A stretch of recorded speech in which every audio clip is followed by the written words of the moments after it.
Welcome to the latest macrame tutorial. This is for the crown pattern that I like to call the octopus. I'll go through at the end all of the items that you need, so you can always skip across to that. So what we have is 5 lots of macrame cord, but we're only actually going to use 4 for the first part of it, which I'm calling the mantle piece of the octopus. The leftover piece just keep to one side for now. You're going to need a keyring kind of loop thread all 4 of the ends through, and you're going to place that ring halfway through your threads. Now for this pattern we really want to think about the points of a compass. So north, east, south, west, or naughty elephant, squirted water, never eat shredded wheat. So you're going to place each of your cords facing a different direction. So one folded over half has gone north, one east, one south, one west. And this is our start. Now north then loops over the top of east. Pick up east, then that goes over south, and in doing so comes over that other strand that we had. South comes up and over west, and then we're going to pick up west, and west is going to go over north. Now the only difference with this bit is we're going to pick up that top right corner, and we're going to place these ends underneath that cord. Now it's really important when you're pulling these, you pull at the diagonals, so you don't pull at cords next to each other, you keep pulling at diagonals, and you will start to form this really cute little square. So keep pulling until you get a nice firm square. Now what you might need to do is, because there's 2 strands on each bit, just make sure that each of your strands is neatly forming, so you don't want them crossing over each other. So it's just worth taking a little bit of time just to put them in the right place, and you'll need to do this each time just to make sure you've got a really nice neat pattern, and you want it to be nice and firm with no hole in the centre of your square. Now we're going to place them back out into north, east, south and west again. So north comes over east, east over south, south over west, west comes over north, and then sliding it back through underneath that top right loop. And then you're pulling your diagonal cords. Now this pattern just keeps repeating, so don't worry, you don't need to kind of rewind back if you've missed anything. Just keep on going on. So I'm going to show you again with that north, west, east, south coming up. So we'll see, we're going to use our compass again. So we've got our north, east, south and west. So north comes over east, east over south, south over west, west over north, and then tuck under that top loop and then pull the diagonals. So not pulling the same any sides next to each other, but just the diagonals. And again you'll see it just starts to form this really clever little square. And as I say, just make sure that none of your threads are crossing over each other at this point.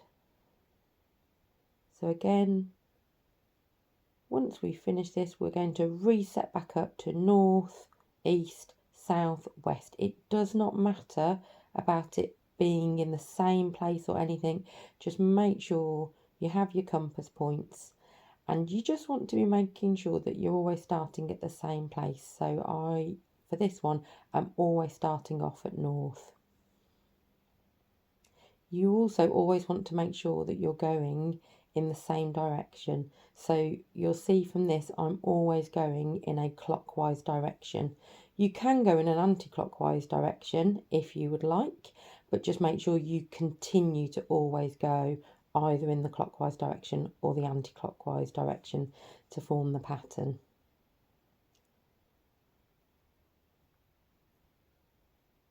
If you alternate and you do one way clockwise, one way anti-clockwise, you will actually get a completely different pattern, and I will do a video for that at some point because it's a pattern that I really enjoy doing. But this one's really good for if you're looking for something quite mindful, but you don't have to give too much thought to. So it's not something that you're going to have to kind of, once you've got the hang of this, it's a really repetitive kind of therapeutic kind of pattern to do as you're just going round the same way, following the same pattern. So it is a really nice bit of macrame to do to actually help you to just relax.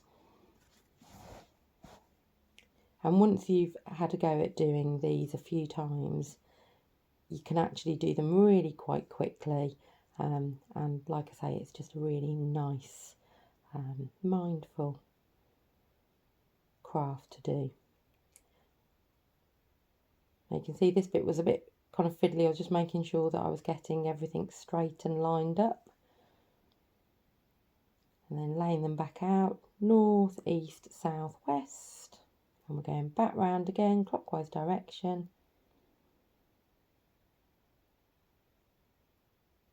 And then pulling at those diagonals.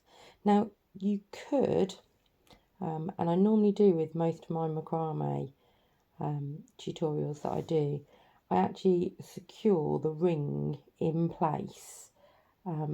But for this pattern, I actually just find it easier not having the ring secured and being able to manipulate it more to be able to get this square exactly how I would like. You can see on this bit I was really fiddling kind of with it, and I thought, shall I cut this bit out for you? But I thought actually some of you might have kind of the same struggles as me, kind of doing it where sometimes my hands just don't want to cooperate in the right way.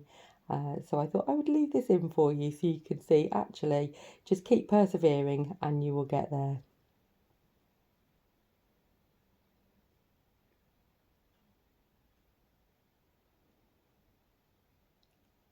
So with these you can do them all in one colour, or you can have every single strand being a different colour. What does look quite nice is to use two different colours. So with this one you would then have two strands of one colour, two strands of another colour, and then you could either use a contrasting colour for that final piece that we've kept separate, or you could use one of the other colours that you've already chosen out of your two to do a finishing part to it.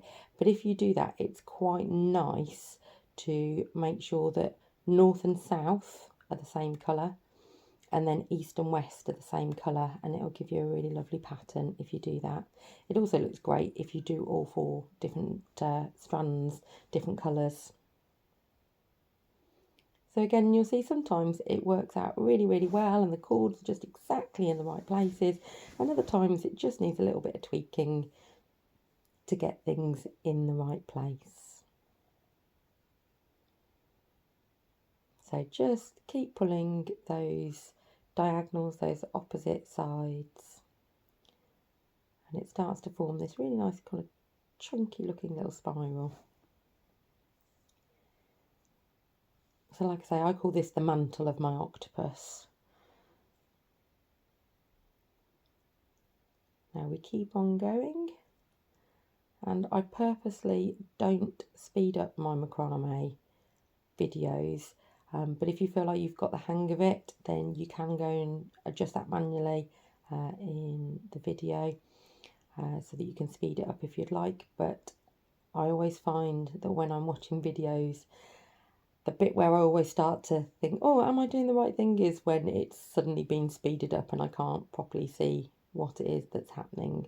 So I'm hoping for this you can follow along. Now this length can be however long you would like. So I'm making a keychain for this, and it's very much a personal preference on how long people like a keychain. Some people like keychains really long, some people like them much, much shorter. So it's entirely personal preference.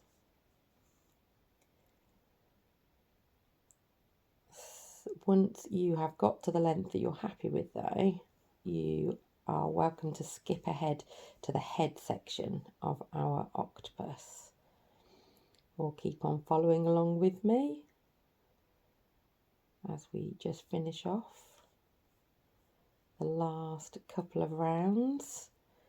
So we're still doing our north over east, east over south, south over west, and then our west over north, and then pulling the diagonal corners once we've gone under that loop.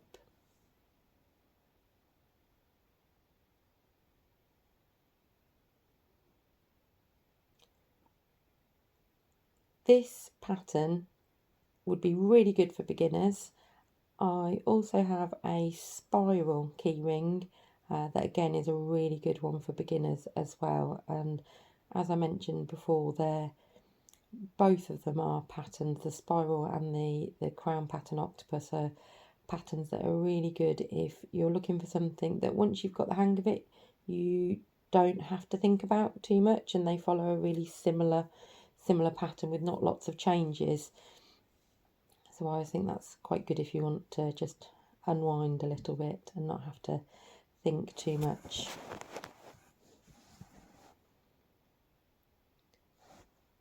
So north over east, east over south, south over west, west over north and under that corner, and then just pull in the diagonals again.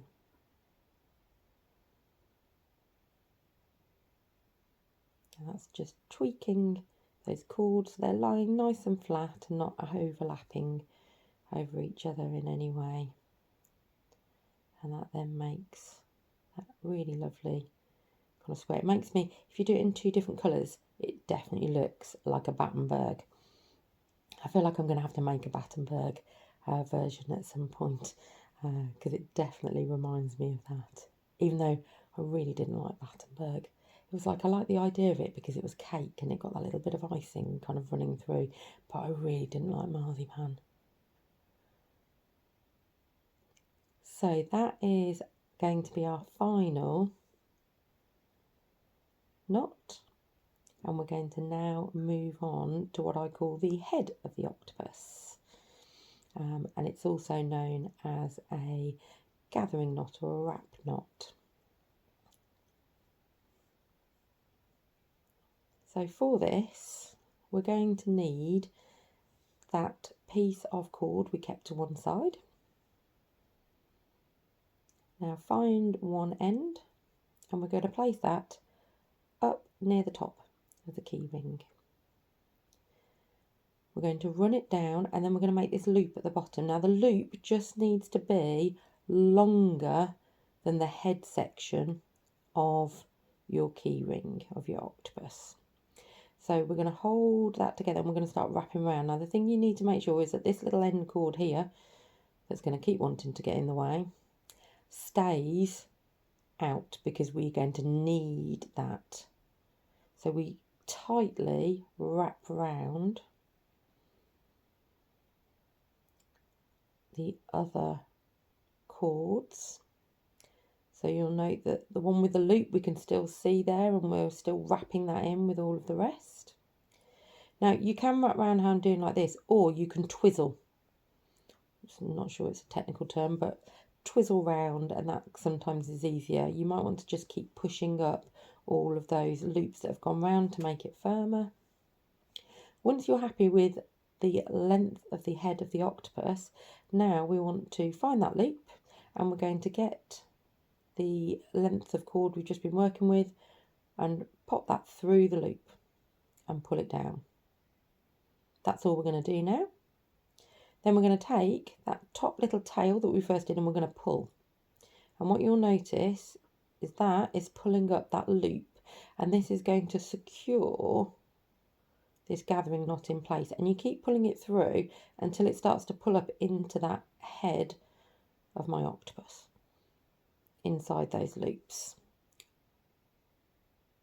Adjust things around so it makes it nice and tight, and then this bit that we have been pulling can just be cut off near the loops. You don't need to do anything to secure that.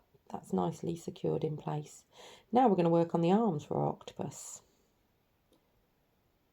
So cut for whatever length you like, and again, like I say, you can make this whatever length that you would like. Once you've done that, you can, if you wanted to, these little tassely bits at the end are arms. You can untwizzle each strand if you'd like, and have a more frayed effect, or you can leave them exactly like they are now. So you have just finished making the octopus using the crown knot. So you'll need macrame cord, a ring, scissors, measuring tape or a ruler. The measuring tape is so that you can measure your cord lengths. And I use 3mm macrame cord, and as I mentioned already, that you can use the same colours or different colours. The length you'll need is 5 lots of 100cm lengths. Scissors, you just want to make sure that they're sharp and cut through your cord well. So I hope you enjoyed this video making the octopus with the crown pattern. Do check out my other videos for other macrame and different types of crafts. Thanks for watching.